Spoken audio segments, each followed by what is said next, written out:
Welcome to the Socket Podcast, everyone. Today we are bringing back my friend Grace Boland to discuss movement and flexibility. For my practice and also for Socket, this year we've rolled out the 12 elements of health. These are things that I brainstorm with my team and with some of my friends as to what are the 12 aspects of health that if we get these all right, our body is going to thrive. Our body is going to be at its very best. And so as we roll into June and movement and flexibility, I wanted to bring Grace back on. She was a previous guest before because she is a yoga teacher. And you can't talk about flexibility without adding some yoga in there. Welcome, Grace. Thank you so much. Oh, what a great topic. I know. I've done yoga for periods of time and then kind of gotten out of it and then gotten back into it. I've had a couple injuries over the years. Like I broke my fibula and I tore tendons in my elbow that's prevented me from doing kind of the ones that I've usually done. I'm sure I could search out better ways to do it. But anyway, how did you get into yoga? How did you decide to become a yoga teacher? Share your yoga journey with us. Sure. Oh, I'd love to. So I actually started taking just regular simple yoga classes in college. We had a rec center, and initially it was just for the whole idea of just moving more. I had that idea of the freshman 15 in my head, like, all right, it's going to be a rough freshman year. I better get as much movement as I can. And a couple of the girls on my floor wanted to go. And so we kind of just made like a once a week kind of thing where we'd go to this yoga class at our rec center. And it was kind of just more fun than anything else, a good social outing, if you will. And then I started kind of getting a little bit more into it where I would borrow these videos from the library or I buy videos online for DVDs. This is when it was less digital. And I'd buy these DVDs with, yoga instructors from all different backgrounds.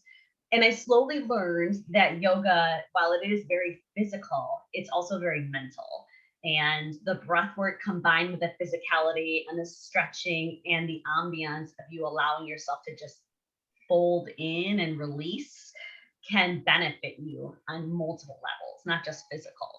So I found it very interesting, especially being in college. There's just different layers of stress that happens, emotions, and different transitions, especially going out of college. So sure enough, once I graduated, I became even more involved. I would go to classes ranging from very, very fast flow classes to slow, deep classes, heated classes, non-heating.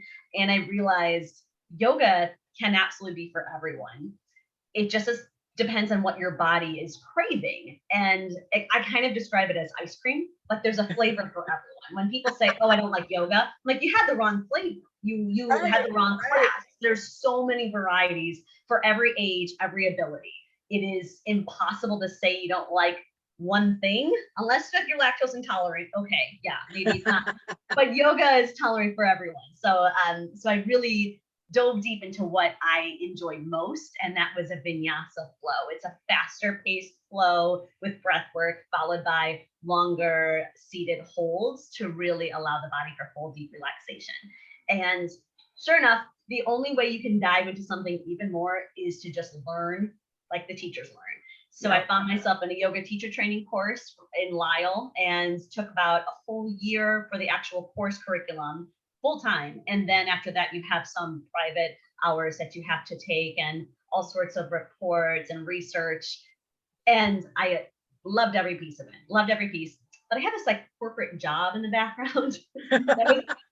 The more I started to dive into my yoga practice, the more I realized how much I disliked working corporate.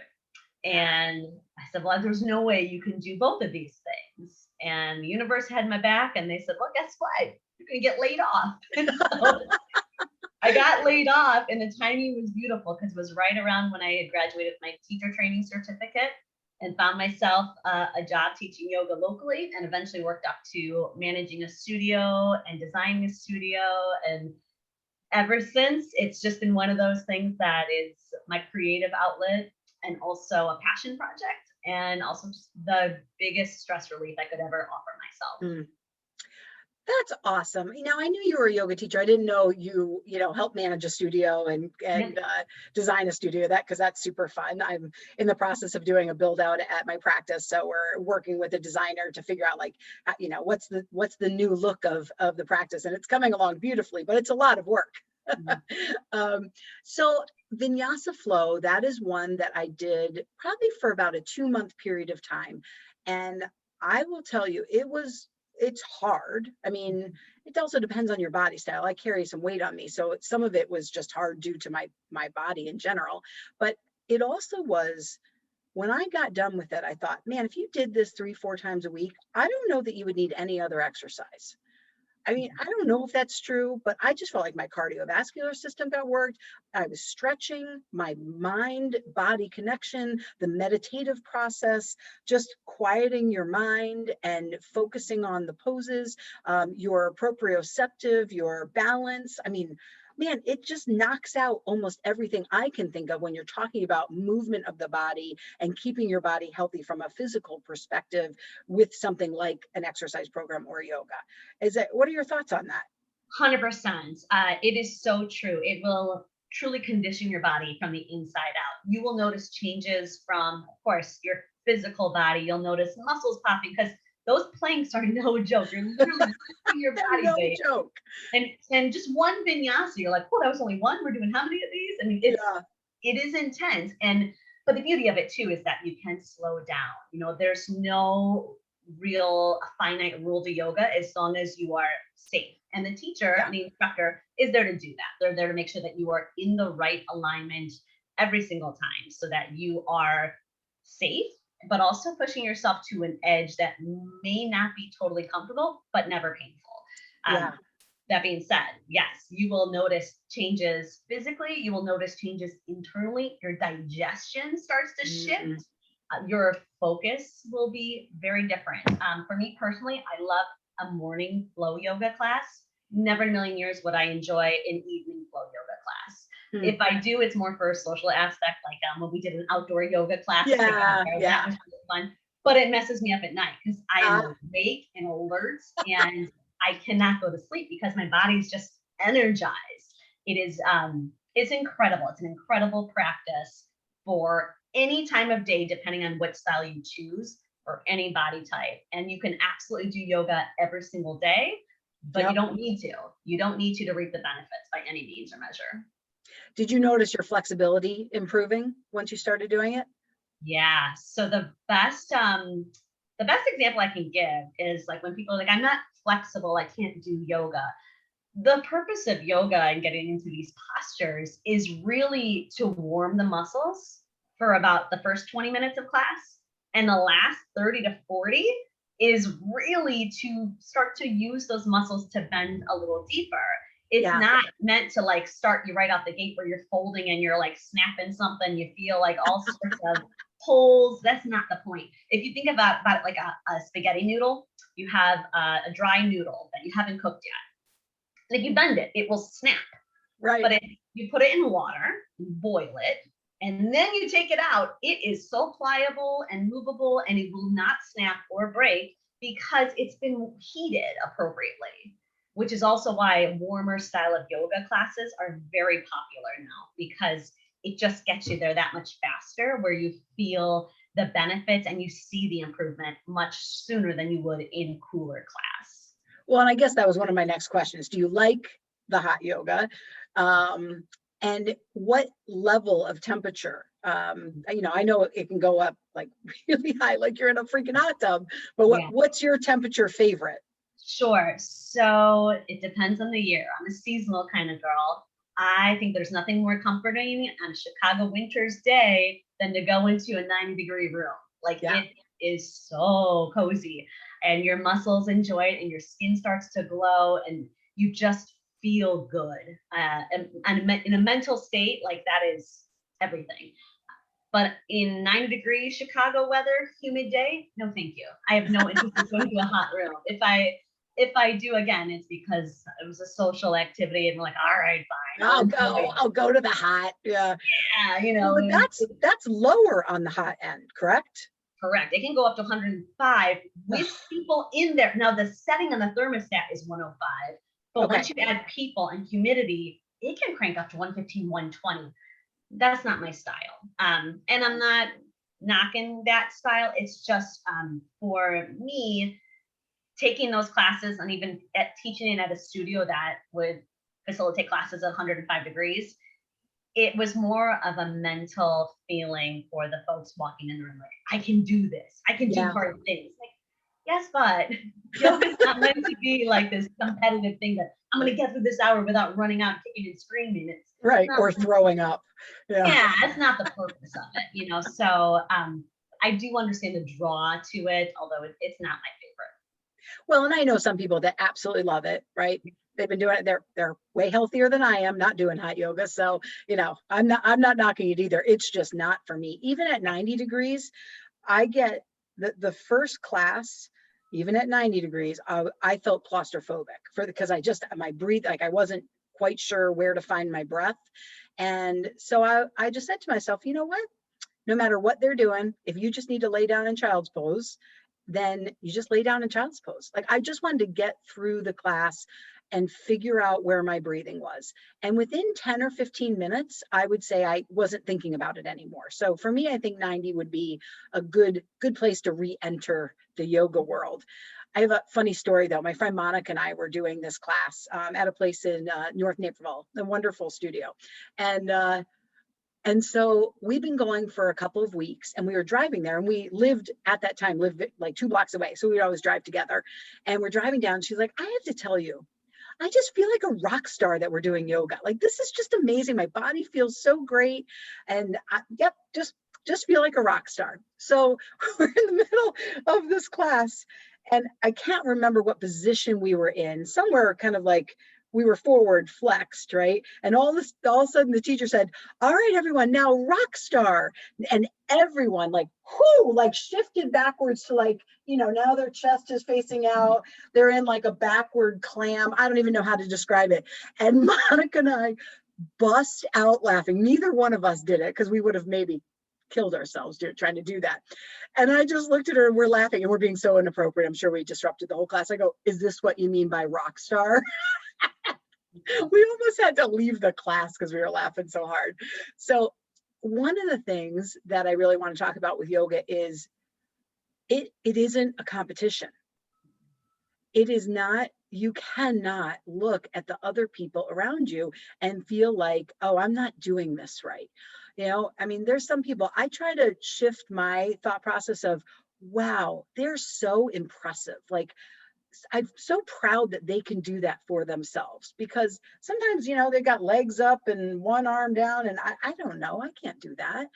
No matter how much yoga I could do, I couldn't do some of the things that people do. And some of these people have probably been doing it for years and years and years, if not decades. So how did you get to a place mentally where you weren't comparing yourself to the person next to you? Great question. So I used to live in New York before marriage and kids. And when I first moved there, the one thing that felt like comfortable to me in a brand new, very busy city was going to a yoga class because I knew the postures and it was familiar settings. And so it felt like a very safe place to start. And their practice was insane. I'm talking about, you have dancers, professional dancers and actors, and you've got everybody on Broadway in there. And I was so mesmerized, but also incredibly intimidating. And I remember talking to the teacher afterwards, and she was complimenting each student as they walked out about a specific posture they had performed. And I said performed, it wasn't even a performance, right? But so I walked out and I was like, what is she going to say about me? I did not do any of that. And she goes, oh, Grace, really great warrior. I'm like, warrior? What, my warrior? Because your Virabhadrasana 1 was just sensational. You held it strong and confident. And I was like, yeah, because that's the only pose I can really do compared to these like acrobats around me. And she just kind of laughed and she said, I didn't even notice what they were doing. She goes, it isn't about the ability to stand on your head or do a great handstand or arch your back and like a huge fold. So the ability is to hold the pose confidently, securely, while breathing and not feeling rushed to go to the next. She goes, that's what I look for. I look for that presence of just being in the pose and sinking in and not looking forward to transitioning to the next step, which is the goal in life, right? Living in each moment, appreciating it before reaching for the next present, thing. like literally being present in what you're doing. Yeah. So that really taught me a lot. And once I started teaching, I remember wanting to eagerly like go into, oh, well, everyone wants to learn handstand and they want my classes to be popular. So I should start teaching them handstand and all these cool circus tricks that they could do at parties, right? And then my class kind of started to shift. Like I noticed I wouldn't have my regulars there anymore because what I used to give them, they weren't getting. And then, but I was giving these other folks the ability to do really cool postures that is not for everybody, right? So that shifted my perspective quite a bit. Like if I really want to make my class for everyone, I need to get down to the basics of what they need most. And they don't need to be in handstand to benefit from yoga. They do need to know how to breathe fully and deeply every single time. So that shifted my perspective. Other thing that shifted it was having children. Yeah. My body can't do what it used to do before 2 C-sections. Who would have thought? Go figure. So that really humbled me quite a bit, but also allowed me to get deeper in the stuff that really mattered. Really feeling rooted with the floor, with my mat, with my mind, versus focusing on how does this look in the mirror? I don't like how, no, this is folding out. That doesn't look right. It's not pretty. It's not about looking pretty. Yeah. Yeah. If it were up to me, I would remove all the mirrors in a yoga studio. Drives me bananas. I'm trying to think. I don't think there were any mirrors where I was. And I agree. It's like, why? Right. And it's, no matter what body style you have, you getting into these positions doesn't always create a flattering look. It's really, really hard. There's probably just a very small subset of people that look really rock starish in some of these positions. So let me tell you, from a teacher standpoint, Happy Baby, adorable name. Not a great view. Not a great view where you want to be seen some like in the mirror. No. Yeah, right. Which is usually why the lights are pretty dim at that point. Because once you hit that pose, you're like, all right, no one really needs to see it, Yeah. How often do you find in your teaching that people are breathing properly versus improperly? Oh gosh, every time. So you'll have the folks where they're coming straight from work, and whether it's your home office or your corporate office or wherever, coming straight from work in a rush, and they're just huffing and puffing, and they probably cursed the whole drive over because traffic was bad and they made it late, and you could just tell there's just a sense of like just urgency that just doesn't need to be there.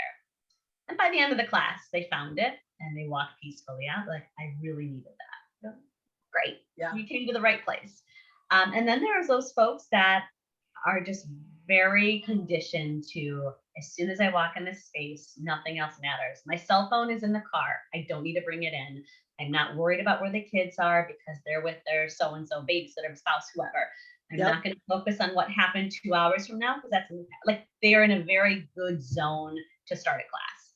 I'd say 10% of people are like that. The other 90 come in like, hot mess, Brad, just fix me. That's what it's for. Well, and again, as a chiropractor, when I think about what yoga does for the body overall, and that movement and flexibility of the 12 elements of health, I look at how many people have low back pain that have the tightest hamstrings, the tightest glutes, right? The back of the calves, kind of that back chain of muscles, all the way from the pelvis down to the feet. And it's so often that I prescribe someone doing yoga to say, I would just suggest this in your practice. And the people that actually do have to see us less. For sure. They'll come back, we used to see them every 2 weeks or every 3 weeks or something like that. And for some of them, they can really stretch it out longer. And they said, as soon as I got consistent with my yoga practice, my body just worked better. It felt better. I haven't been in as much pain. I have more flexibility. I have more movement. And that has translated to a healthier body. And they're like, I like seeing you. You're nice, but if I don't have to be in here all the time, great. Yeah, it is interesting how everything kind of starts to fall into place once the body's in alignment, whether it is with chiropractic care or myofascial release or foam rolling or yoga. Like as soon as you start paying attention to those little kinks that you feel or twitches, and you dive more down the rabbit hole of like, well, what's causing my neck pain? Oh, it's my low back, that Yeah, yeah, whatever. It allows the rest of your body to kind of like fix itself. And I find that consistently doing that as upkeep, like you don't just do yoga when you feel bad. You want to do yoga when you feel good. You want to do it as often and as regular and routinely as possible so that you can reap the benefits on a regular basis versus going in when you're feeling awful and yeah. just hoping that it's a 1 hour fix. Because it's just like anything else. It's with consistency and really just a good regimented routine for yourself. It's also another reminder that our body is one. Mhm. And I find that in our kind of Western medicine flow, it's, oh, you have to go see a heart doctor, and then you have to go see a brain doctor, and then you have to go see a kidney doctor. And I look at the compartmentalization of the body into different specialties. Now, some of that is very necessary. I'm not saying that it's not, but it's amazing to me that someone will go to a doctor for a knee problem or an ankle problem, and that doctor would never consider the movement flexibility of the hamstrings or the imbalance of the pelvis, which so often affects, well, of course, it always affects the gait, which can put more pressure on one side or the other. There's so often we do a couple of pelvis adjustments and someone's knee pain magically goes away. And they've been through years of MRIs, X-rays, physical therapy. Again, some of those things are necessary and awesome when they're used at the correct time. But we do 2 pelvic adjustments and they're like, my knee pain's gone. I'm like, well, that's because you don't have the wrong stress on it anymore. And so I love that yoga also includes, your breath, your the mental aspect of meditation in some ways, and the body, that it connects it all together. And there's so many things, like I said, that are just disconnected, I think, in society. And I love what you said about, as you got further into your yoga practice, that you then found that you had an intolerance for living a corporate lifestyle, Mhm. right? Yeah. So I know in my family right now, Jason is no longer in the corporate world. And it's a scary thing, but it's also been like the biggest breath out I can ever imagine. And we are working on a number of things together and we're working hard, but the change in our daily lifestyle mentally is as much as it is physically, as it is stress really. It's really changed things for the better. So The mental load, I feel like, is just so important to recognize. When you're in it, you don't feel it, or you're not aware as much, I should say. There's just not a lot of self awareness about how much space in your brain it is occupying. yeah, And then once you're out, it's like this lightness. It's heavy too, because it's stressful of having your own course, business. And there's definitely more at stake, but there's also this liberation of, oh, I'm right. thinking with all 4 quadrants now. Look at me. you know? For sure.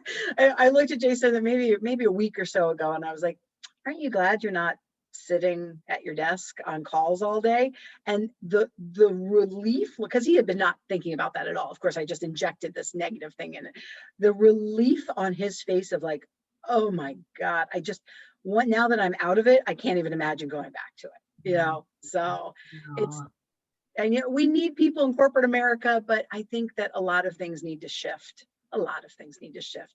And sitting at a desk for 8 hours a day, talk about creating a need for movement and flexibility, right? I mean, the way we live our lives on a computer, at a desk, sitting, it just puts so much extra pressure on every part of our body. An observation I had while managing the studio, I would see a lot of folks come in and out on a daily basis. I was there 5 days a week, and there were usually 2 types of folks that would stand out. Those that lived a very sedentary lifestyle, that would sit at a desk the majority of the day, with them have a lot of low back pain, hamstring, neck pain from being down. Yeah.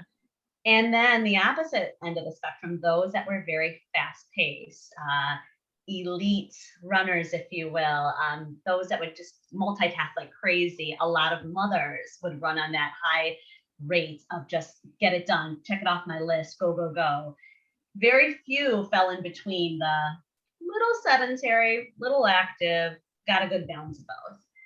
And the others were just, it was so obvious, like, oh my gosh, they're feeling the same amount of stress and pain physically, but their bodies are doing two very different things, Yeah. which just Yeah. goes to show we need the balance. You can't have one versus the other, because you're going to end up in the same room with me anyways, where I'm going to be posing. So For yeah, sure. it is amazing to see how the body can really truly evolve with TLC. I mean, really nurturing it with the right movement, the right nutrition, the right sleep, which I know you're talking about all those elements. It's so vital to just feeling your best. Yep. And again, if you get just a couple of these things going in the right direction, right? Launching the 12 elements of health wasn't meant to be a shame moment of, you're checking off all the boxes like, wow, I'm really screwing a lot of this up. But it's looking at your life and kind of rating yourself of how healthy am I in this category? And then saying, all right, well, let me take the top 3. And what little action step can I take to make a change in this category? And once I knock those out, and once I have those new habits and action items and steps be a part of my daily activities, then I can move on. You can't change it all in one day, but there's such wonderful little steps that you can take every day to just keep your body improving and keep your body as healthy as we want it to be, which is really, really healthy. Totally. And just every class I would end with the same spiel. It was like a commercial. They could quote me from their yoga mats and shavasana. You take care of yourself so you can take care of everyone else that much better, with that much love, that much more affection and attention. Yeah. Because you got to put your own mask on first, and the people around you are going to just get much more quality time with you, whether it's your children, your spouse, your friends, your family, whoever. Yep. No, I absolutely agree. Well, Grace, thank you so much for coming on and talking about your experience with yoga, being a yoga teacher, and what it has done for your life. I really appreciate it. Oh, so fun. Thanks for having me again. You're welcome. Have a great day, everyone. Bye.